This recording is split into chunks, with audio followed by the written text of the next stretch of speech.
Hey guys, welcome back to another episode of the Babbles Nonsense podcast. I have a very special guest for y'all today. It's my first male on the podcast, Monty Burks. He is the founder of Grown Men Fellowship, where he is helping people with their substance abuse, recovery, and addiction, and even mental illness. I am linking his information in the show notes, so if y'all need that, please look there. And he is a wonderful resource, so do not hesitate to reach out and listen along to our conversation about what he does and how he does it. Here we go, guys. Yeah, let me hit record. Make sure I'm recording. Oh, yeah, for sure, homie. All right, so I have Monty here with us today. He is the founder of Grown Men Fellowship, and I need you to tell us what that is. What is Grown Men Fellowship, Monty? Well, as I close my blind on my live interview, so you guys can actually see me. No, I don't have a YouTube, so it's just podcast. They can't see you. Okay. So they can hear me better than without the sunlight. So what Grown Men Fellowship is an idea and opportunity. We're trying to develop a path to have adult conversations around employment and other issues in society that men need to have a free space to converse. And it's not just for men, it's for anybody. But our strategic goal, the strategic reach, strategic community is working with people who have been impacted by the criminal justice system, the treatment community, recovery, addiction, mental health issues, and help them reacclimate to society. And then make sure that whatever resources are available, that we articulate that and bridge that gap for them. That's what Grown Men Fellowship is. The whole concept is fellowshipping with people. You know, I've been through some unique situations myself, and I can remember access to resources were slim to none. And it wasn't that the resources weren't there. It was access to those resources. That was the problem. So I needed to, I needed in my own personal space for somebody to teach me how to reach those resources. And I had a wonderful support system. But, you know, like I know, John, there's millions of people that don't have a support system. They don't even have to have been affected by any system. They can just be your average everyday American that just doesn't know what wealth of resources are out there. Well, yeah. So like working in the emergency room, we have a lot of psychiatric patients that come in, and regardless if they have family or not, like the psychiatric care here in Alabama, I'm not sure if I obviously did not introduce Monty well enough. He is in Nashville, Tennessee. We're good friends from our hometown, Winchester. So I've known him for a while. So he's in Nashville, but here in Alabama, all of psych has literally just up and left. Like all these psych facilities have shut down. So there's not even a lot of support system for psychiatric patients to get their help they need. Like they can't get their medicines. There's no place for them to go. And a lot of times, like the one place that we have here is Wellstone, and they can't even get in to see them for like 4 to 6 months. So it's like, what are they supposed to do in between there? So they come to the ER. I mean, oh man, absolutely. That's where part of me and the work I do is community collaboration. If the communities around people would invest in people enough to try to understand significant issues around mental health and substance abuse, the community could actually pull people up and hold them until they can get them to a facility. There's a lot of community support that people can give, if for nothing else. Understanding a diagnosis, understanding an issue, not going to social media to be their doctor, not going to WebMD to try to diagnose their neighbor. Instead, seeking knowledge and wise counsel from professionals to learn that, you know, sometimes people that are going through a mental health episode or have substance use disorder, sometimes they just need somebody to talk to. Yeah. They don't need you to give them advice. They just might need you to be like, hey, it's okay to not be okay. Yeah. You know, I can give you a hug or social media fist bump, whatever you want to call it. So you were speaking earlier about your unique situations. How did you develop, like what set this off? Like what made you say, you know what, I'm going to put this into play? Is it because you had such a good support system that you wanted other people to have a support system? But what kind of led to that? Because obviously there's things in our lives that lead to where we are. Absolutely. So part of my struggles were, you know, was all centered around substance use disorder and addicted to lifestyles that just weren't conducive to success. You know, I was surrounding myself with misery, and I can remember, you know, the stuff that I was going through was what a lot of 18 to 25-year-old people are going through, especially guys, because our brain doesn't actually mature to around 24, 25 years old. You guys can, that's another podcast. We can look up the science on that later. But you can no, look it's at true. It's true. Yeah, absolutely. You know, our female counterparts, they're mature at like 12. You know, it takes us to age 25 to realize that you don't have to push the pedal as fast on the car just because it's there. You know, you can check insurance rates everywhere. Men's insurance doesn't drop to 25 years old. Yeah. So you know, the insurance people figured it out a long time ago. But you know,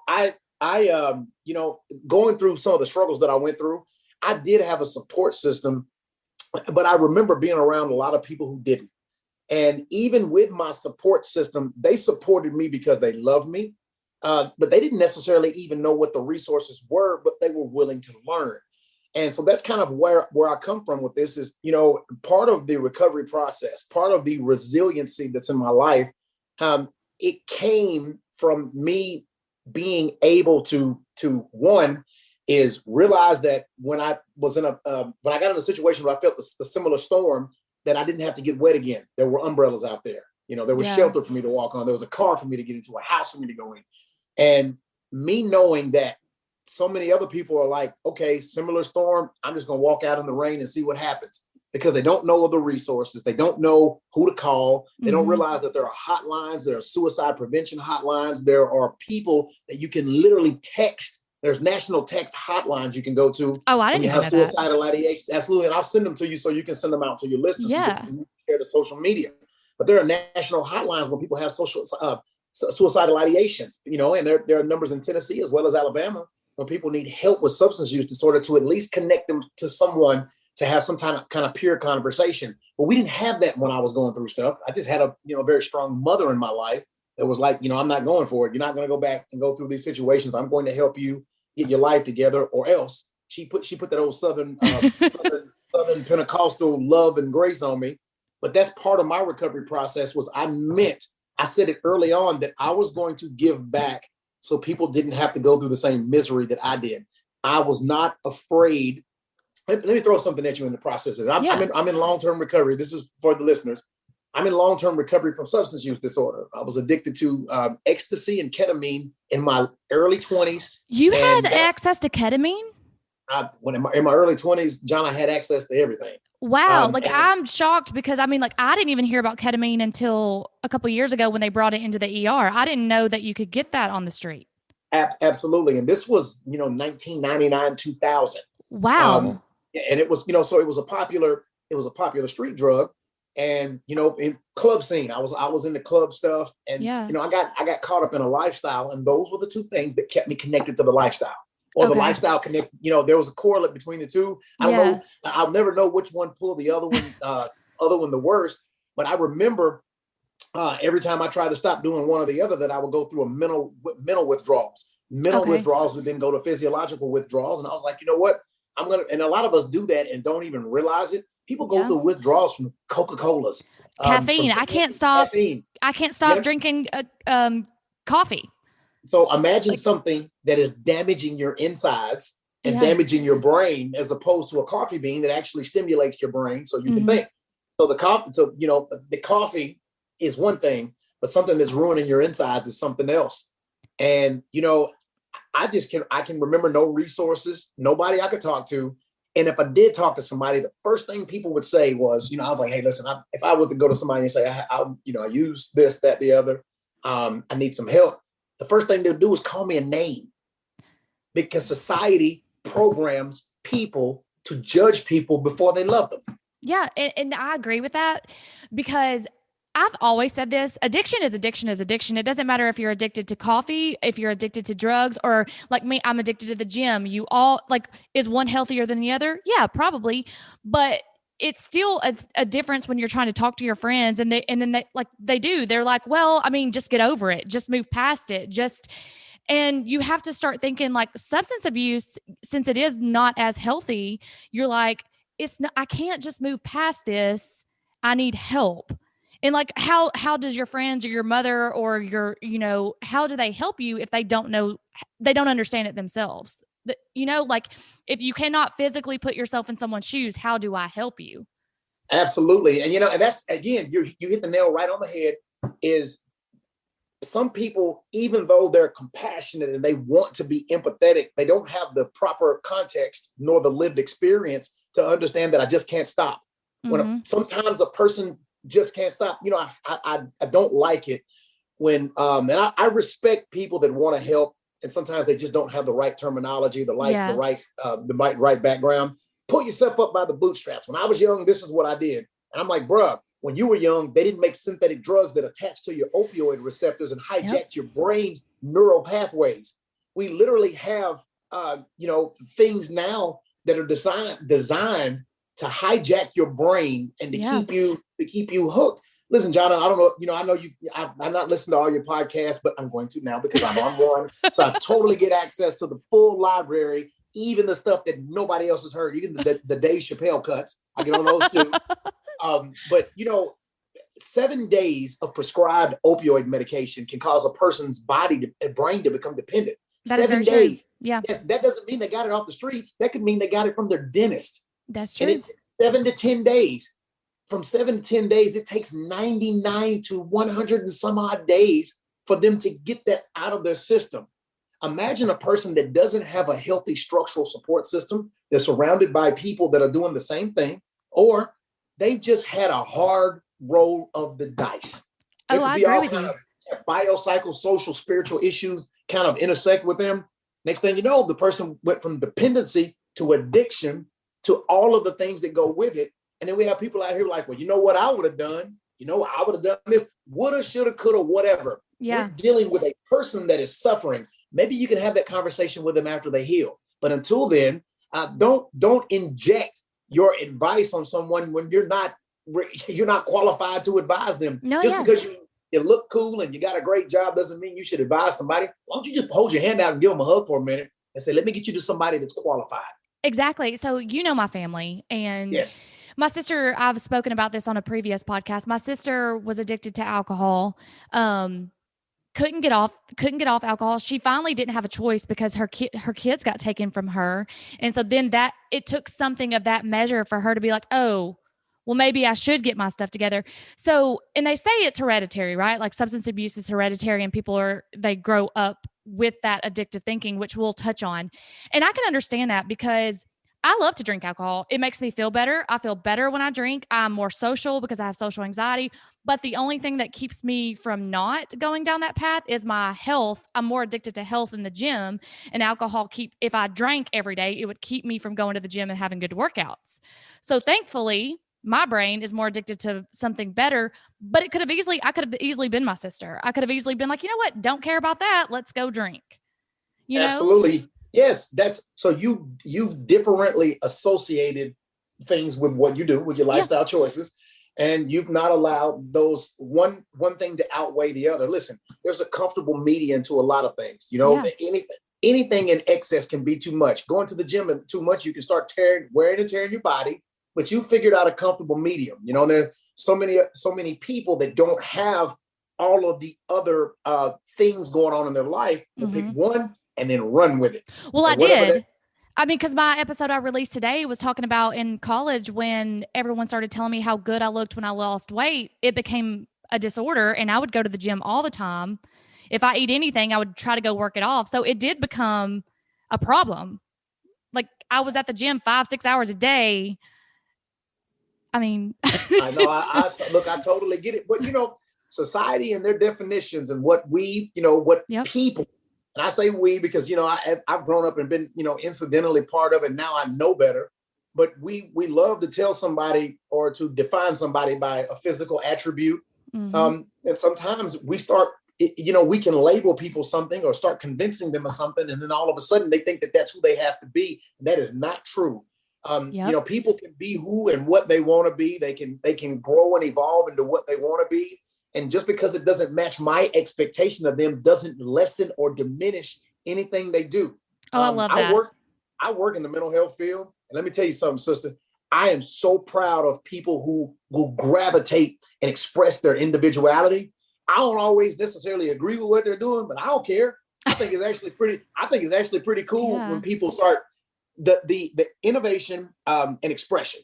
So sometimes people allowing them to express who they are, they start making these wild and wonderful innovations. And then they discover that their brain is much more magical than anybody could have ever thought. Who would invent things that they just got in the box that people put them in? Exactly. How would we have inventions? Agreed. Just because your skin is a certain color, or you become a poor neighborhood, or because you come from a different country, people love to box people into stuff and say, okay, well, I know somebody from over there, so I'm gonna put you in the same box with them because it makes me feel good. Forget your feelings. That ain't what we're doing. We want people to get out of the box, explore, learn, innovate. That's how our race evolves, the human race. That's how we evolve, by allowing people to express themselves. Don't even get me started on that. That's our next podcast that you invite me on. Yeah, we're going to do part 2. But no, that's true, because when I was growing up in high school, like, since I'm the youngest of all of my siblings, and if anyone knows my siblings, like, they have dabbled in and out of substance abuse and in and out of trouble. And I was always that, oh, you're that Grimes kid, here we go. But I was the good one. But everyone just went ahead to box me in and say that I was exactly like my sisters and brothers, until I had to prove, like, no, I'm not them. Like, I'm actually a good student here. But you're the act, so it's not necessarily that you're the anomaly in the family or the exception. It's not that. It's, I'm real cautious with defining people. Yeah. I just think that, I know you personally. Your personality is hard work and driven. You're not afraid to say what you think. To no I think matter, everyone knows that. Yeah, like legit. You're like, look, your outfit don't look good. You just need to know that. It's true. It gets me in trouble so much. Yes, but part of you being able to express like that opens the door for you to think outside of what somebody else says about you, because you're open to say whatever, then you're open to take criticism from people, and you're still gonna let it roll off like whatever. You ain't fixing to put me in that box just because you think. I come from I have some, I'm biracial, and I grew up I'm a little older than you are, so I grew up in the biracial South when there wasn't as many people like me. Yeah. And everybody kept trying to put me either in this box or this box, telling me that I had to make a choice. I was raised by a white father and a black mother, and I never chose to go either way. I chose to be their child. Yeah. I chose to be me, and I never let somebody put me in a box. Now, here we go. The progeny of that wonderful work is, here I am. I'm a fairly successful human being. I've embraced all cultures that are associated with me. And I like to hang out with people that are different than me because I'm cool with experiencing new things. Which is amazing. But so, like we were talking about earlier, substance abuse, do you feel like it is biological, like it's something that you're born with? Or do you feel like it's more, that there's developing these things that hijack your brain and your opioid receptors? Or is it, obviously a combination of both? I actually think that, so I think I look at it from 4 angles: biological, sociological, biopsychosocial, and spiritual. I think that addiction attaches in each one of those places. And so some of us have genetic predispositions to like certain things. Mm-hmm. Okay. And that's something that we're born with. And sometimes we don't even know we're born with it till somebody gives us a taste of whatever that thing is. And I'll give you an example. Maybe sometimes we've never tried something because we don't like the way it looks, or somebody told us that it didn't taste good. Okay. And then 25 years old, I took my first taste of ranch dressing at 25 years old.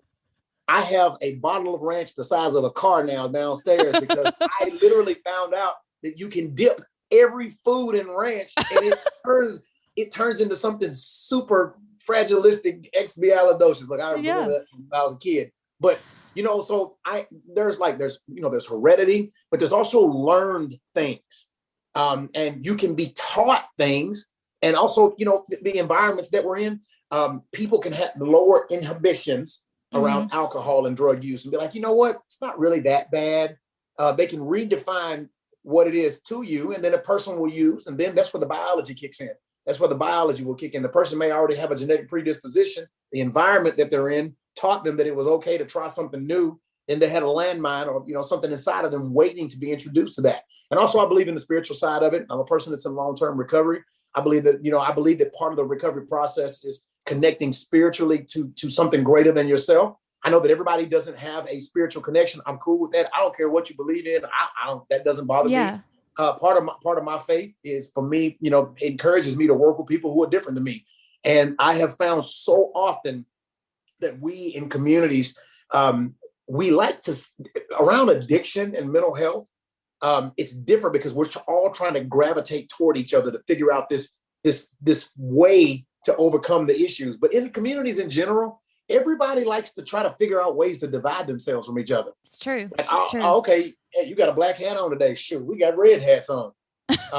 We drive Priuses. You driving a Accord. We constantly do that. So I think that all of that actually contributes to addiction, because addiction is the equivalent of isolation. When a person becomes addicted to something, they just totally isolate themselves, remove themselves from anything that can help them, and then they find new communities. But the recovery process, so true. Absolutely, they put themselves on an island, and then nobody can reach them, because you and me both have been around people, and we've watched them slowly change and then become this shell of themselves that shuts out the whole outside. Then when you start talking about recovery and resilience, and that right there is a relationship. Recovery and relationship is a symbiotic relationship that works. When you can get to a person and talk to them, you might not be able to convince them of anything, but you can actually listen to them long enough to maybe find somebody that can, or at least point them in the right direction. So, because the Grown Men Fellowship is to help people through recovery and find these resources. And obviously, if you've ever had an addiction, then you, like you said, it's lifelong. You could just, if you went and tasted ecstasy again, you may easily just get right back on that train. So how do you stay, and how does Grown Men Fellowship help these people stay in recovery? Like, what's your process there? Absolutely. Tools. Listen, me and you can have the same toolbox and use it entirely different. Okay. Yes. I'm about as Southern as you can get. You can use a wrench to do all kind of stuff. And at the end of the day, I might be able to flip a piece of bologna with it. It's all about how I've learned how to use the tools. So part of the Grown Men Fellowship, to be honest with you, Grown Men Fellowship is me. I consider myself a behavioral health resource coach. So when a person needs help, if anybody can hear me right now, if you got somebody that's coming out of prison, they've had coming out of jail, coming out of homelessness, anything, if you can't connect them with anybody else, you can connect them with me. John's got my phone number. Just holler at your boy. I can help coach them to find resources that can help them rebuild themselves, because we're not always able to do that. But part of Grown Men Fellowship is just that. Every one of us has unique tool sets, unique skill sets. All of us do. So part of the open conversations and fellowshipping is, let's identify those strengths that a person already has, and then let's figure out how to utilize that to build those toolkits to help them stay clean. Because I can tell you all day long, well, you need to read this book, and you need to read that book. Check this out. What if I read on a doctoral level and the person I'm talking to has got an 8th grade reading level? Exactly. So I just gave them a book that's going to be, to them, is going to look like it's full of gibberish. They're going to be like, man, I don't want to read that. But what if I sit down with them and listen to what they like? And because I know what resources are available, I find something that they can use that's right in their ball field, right in their ballpark, right into wherever their IQs and EQs are, and get that to them and let them develop it themselves. Because once a person starts developing their own toolkit, they'll reach out to somebody else that's got a recovery background and just start asking questions. I get people that call me all the time. I mentor quite a few people, and they'll call me and say, hey, listen, I just ran into this issue. Do you have any literature, something that I can look at? And they'll tell me real quick, all right, I need something drummed down a little bit, because the people that I'm going to take it to are people that are 16 years old, 17 years old. I know exactly where to get them the information. So this works two ways. They're delivering something to somebody that needs resources. It also empowers them in their recovery to be a leader. Give them something to do. Give them a leadership role. Let them be the shining light. Like a purpose. Yep, give them that purpose. Absolutely. Sometimes people falsely associate success and purpose. And they look at, like, oh man, this guy's got a car. He must have that's his purpose. Purpose. Your car in your house is not your purpose. No. The work you do is the purpose. The lives you save, that's the purpose. No, it's funny because a lot of people look at me. I'm, 33, still single, never been married. Especially back home, everyone's like, "What's wrong with you?" Because from a small town, I'm supposed to be married with 5 kids by now. And he's throwing up 6 and whispering. But like, people look at me and go, well, I don't know why you're so upset. Like, okay, I'm on an antidepressant. I take an antidepressant. I was angry for a really long time, and I didn't associate anger with depression until I found a really good nurse practitioner who was like, look, I really think something's going on. And I was very against taking an antidepressant for a really long time until my aunt said, Jonna, would you stop taking your thyroid medicine? And I was like, well, no, I need it. She said, well, maybe your brain's not producing the chemicals you need right now. And I was like, well, I shouldn't be depressed. I have a good job. I have a home. I have a good car. Like, and she was like, yeah, but those are just things. She was like, you haven't found your purpose, because I've been in healthcare 10 years now. And I know we were talking before this podcast, and yeah, I still like what I do, but just because of all the governmental things with healthcare, I don't feel like my purpose is that anymore.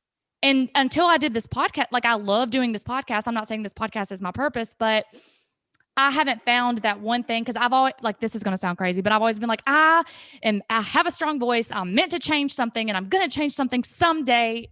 And then like, I was like, I just can't find what that is. Well, so this right here might create the ripple effect that you're looking for. I'm a firm believer in not quitting your day job. So we can find, yeah, right. Our day job pays the bills, but so I'm gonna go back to you saying that you take antidepressants. Mm-hmm. I think that, I don't think that that's anything wrong with that. As a matter of fact, I think it's a blessing. We're all blessed differently. Yeah. You now understand the significance and what the antidepressants can do for you as a human being. So you now have a story. So you now can tell 100 other young women and men that this is what I did. This is my process. These were my fears, and these were my triumphs associated with me taking an antidepressant. I wanted to say that because boom, there it is, And then secondly, you started a podcast. Your voice is perfect for it. Your personality is perfect for it. So continue to express.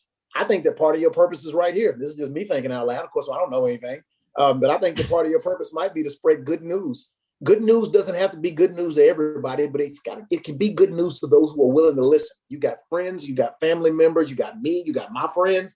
If you can put out good information and you start talking about access to resources, helping people. Matter of fact, not even just that, not attacking people. So many people get on podcasts and just attack other people. I try to figure out what the hell they stand for. Like, what do you stand? I mean, all I've heard you do is talk about everything you're after. What about what you support and who you like and who's okay in your world? Exactly. Yeah.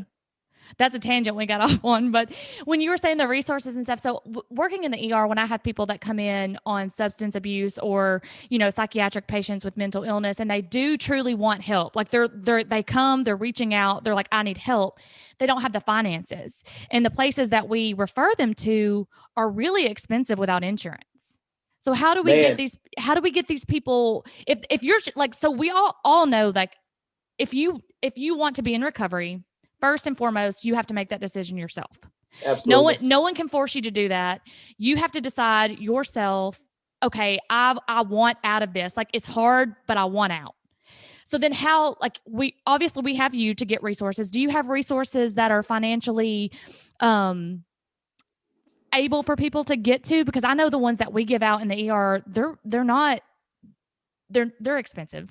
Oh, so let me tell you what we do here in Tennessee. And I'll tell you how it can relate to recovery advocates in Alabama. Understanding that the majority of people that are going to come to you through the ED are people who don't have financial resources. They don't have means. What we've done here is we work with peer advocates, people that are in recovery. We have a whole workforce of people that are in recovery. And what they do is they navigate the system for the person. So they already know what resources are available. And instead of giving them a piece of paper that says, all right, here's 10 numbers to call, they actually work with them and say, listen, let's find somebody to give you an assessment. Let's figure out where you live. Let's figure out what you're comfortable with. And then let's figure out some of these homegrown programs that might be able to help you sustain until we can get you into one of these other programs. A lot of our states, with respect to each one of their sovereignty and whatever other words we want to call it, they don't necessarily do that. But you do have a large recovery community in Alabama. What I would suggest to anybody that can hear me is reach out and find out who your recovery community is. So if you work in an ER or an ED, instead of giving somebody a piece of paper and say, okay, look, glad you came in. Here's 4 numbers for you to call. What if they can't read? What if they don't have a phone? What if they don't have a car? What if they're going through a psychological issue that's got them in such great discouragement that the last thing they want to do is speak to somebody else? What if we could just pick up the phone and call somebody and put them on the phone with them? Like, we could just put them on the phone with somebody that could speak the same language they do. in the recovery field, being able to connect to someone language-wise is one of the biggest things in the world, because, Jonna, you and I are professional practitioners. Sometimes we get lost speaking our work language, our institutional language, versus the people that we actually help. Yeah. So we're like, hey, you need to take this, do this. They're looking at you like, what in the world did she or he just say? So what if you could put them on the phone with somebody that could translate, be that intermediary, that intercessor? Agreed. What if you could find, somebody that's in recovery that can say, listen, I know of these 12-step meetings that are right down the street. Let's get you connected to this recovery meeting, because most of the recovery communities actually have food. They have toiletries through other recovery communities. They also have access to housing, access to transportation. And these are things that are outside of the professional institutions, but more community-based. And that's, to me, the community-based involvement is the answer. People in the community that can hear me, listen, you ain't got to be in recovery to advocate for somebody that is. So because you have extra, or because you're okay, I'm not saying you have to, but what would it hurt to give that extra t-shirt that you're not wearing, or a couple of canned goods to one of your local ministries, knowing that it's going to go help somebody and might give them that one extra day that it takes to get them into a program? And that, that's the way I think is we have to go from the bottom up as well as from the top down, because true to the matter is there's always waiting lists to get into, recovery programs, psychiatric programs, mental health agencies. There's always, because it's not necessarily because there's no space, it's because of the process time that it takes to get a person in there. And you got to look at, the institutions have to protect themselves. They have to make sure that the person can come there. They have to make sure that there's not anybody else there that the person can't mix with. They have to make sure that if the person is co-occurring, that they don't send that co-occurring person to an only substance abuse place or an only mental health place. That, again, that's another podcast. And they have to be medically cleared too, so that they're not withdrawing in the facility. Absolutely. So detox is one of the big things that, we have a lot of conversations around getting a person to detox, getting them into detox. I will tell people's families that if you love somebody and they're going through it, just Google social detox, what social detoxing is. Look it up and start looking at your family members. Look at first of all, person first, your family members, don't refer to them as a diagnosis, refer to them by their name. Yes. Okay. And when you humanize a person, how you look at somebody is how you treat them. So if you can look at somebody like they're your child, your brother, your sister, whatever, then you'll treat them different. Then look up social detox and look at the part you can play in a person getting through those 7 to 10 days of withdrawals, et cetera. And then maybe we can figure out how to get them into a program. Things like I will speak to them how I would speak to a friend. And I'm not offering you advice. I'm telling you how it is. Like, if you want help, we can get you help, but you got to help me here. You've got to help me help you. Like, I can't just do this for you, but you're going to have to put in some work. And they do appreciate it. They'll kind of look at me like, you're right. Yep. Without someone just being like, well, let me do it. I can help you. Like, I get when people, like you said earlier, they want to help. Everyone wants to help, and that's amazing. But we also have to know when not to help, because that is helping, right? Yeah. Yeah. No, right. Absolutely. So you being able to engage a person in the walk, in the process, getting them to realize that, you got to be the one that does this. I can take you to water, but you have to drink. Yeah. And I can't just throw you in the water and be like, all right, here you go. Because you might, obviously put them in a really bad situation. So you learning that peer-to-peer interaction is you being compassionate and compassionate and caring enough to talk and listen, but also professional enough to understand that, all right, you're going to have to work with me, because if you don't work with me, then neither one of us are going to get this thing done. Yeah. So it's got to be a joint effort, a collaboration, whatever else you want to call it, of us together working to get you to where we're trying to get you to. I've worked in the addiction field most of my professional career. I started out working in reentry with prisons and people that were coming out of prison. And I found that the majority of the people that did really well were the ones that you could actually sit down with them and build it together, build the boat together, build the ark together. They're gonna get in the boat and they're gonna ride across the troubled waters. You need to at least show them how the boat was built, just in case the boat breaks down. They know how to fix it back themselves, as opposed to, all right, here you go, take off. And then you see them again 6 months later, and they never realized even what happened or how they got there. So I think that part of that, I think that you're a great recovery advocate. You're helping people understand their role in the process for them. Mhm. And we would think that everybody would do that. But again, we live in a world now where everybody's in a hurry and everybody immediately goes to Google and the YouTube and the Facebook to IG and whatever else they want to go to Twitter.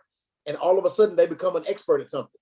Yeah. And they're not an expert at something. What they're doing is they're either fanning flames, throwing gas on a fire, or diminishing a person so much that the person will just agree with them. They'll be like, yeah, I'm fine. Yeah, I'm okay. Yeah.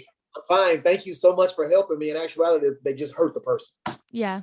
And I mean, I agree. Like, and I'm not saying I'm the best advocate, like, cause I definitely have my moments, but I also have triggers with patients that come in and have alcohol abuse and things like that, because my family has alcoholism. So obviously it is a trigger to me.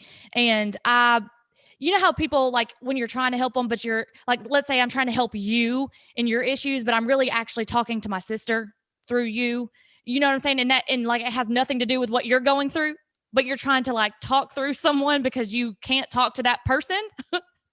And that's not the best thing to do. Like, you don't want to treat someone else's addiction trying to fix your family through someone else or fix your friend through someone else.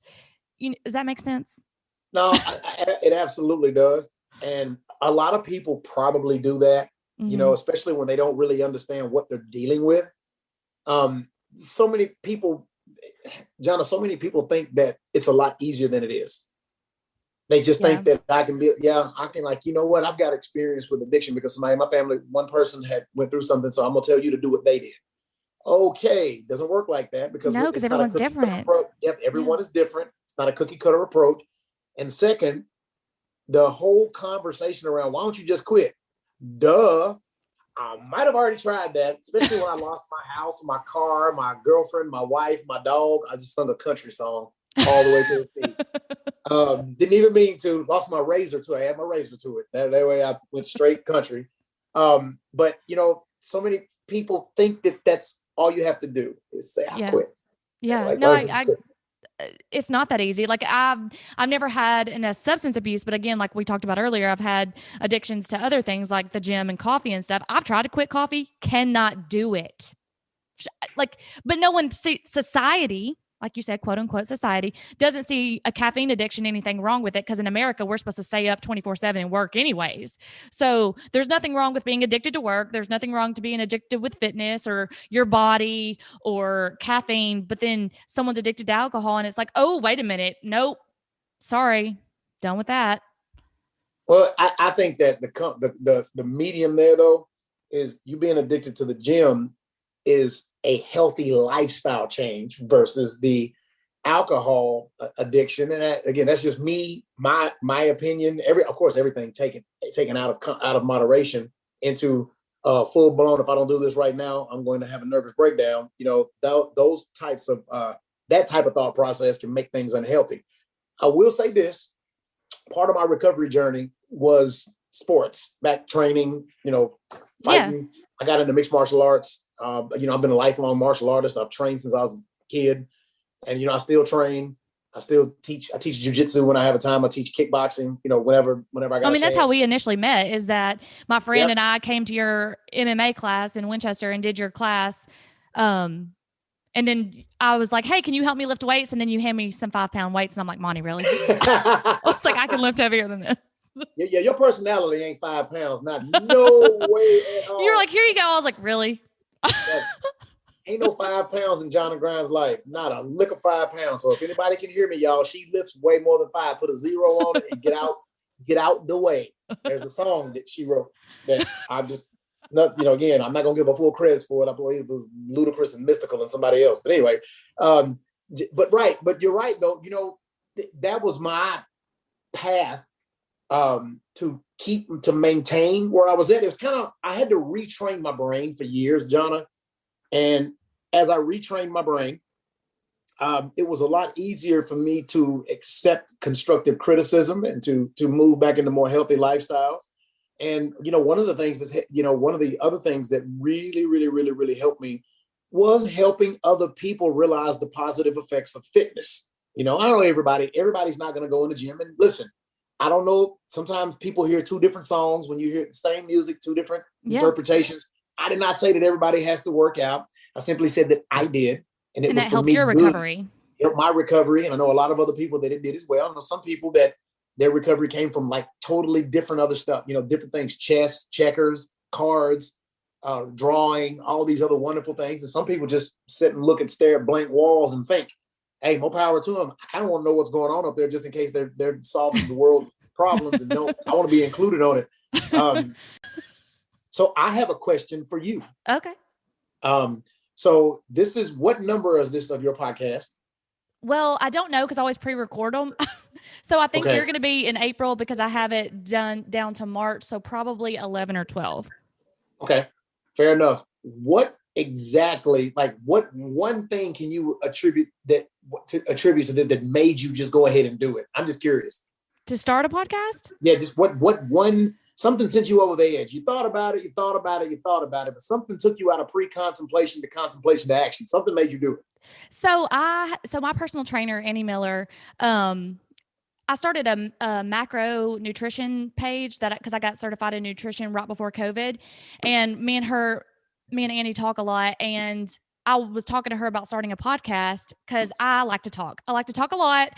And I was like, I've got to find something to do. I need to find a hobby. And I was like, why don't I just vent all my frustrations in a podcast? Because people laugh at me when I'm venting at work. Like I'm seriously upset and I'm seriously mad and people just start laughing. And I'm like, it's not funny. And they're like, no, it really is. Like, so I was like, well, maybe I'm comical. Let's start a podcast.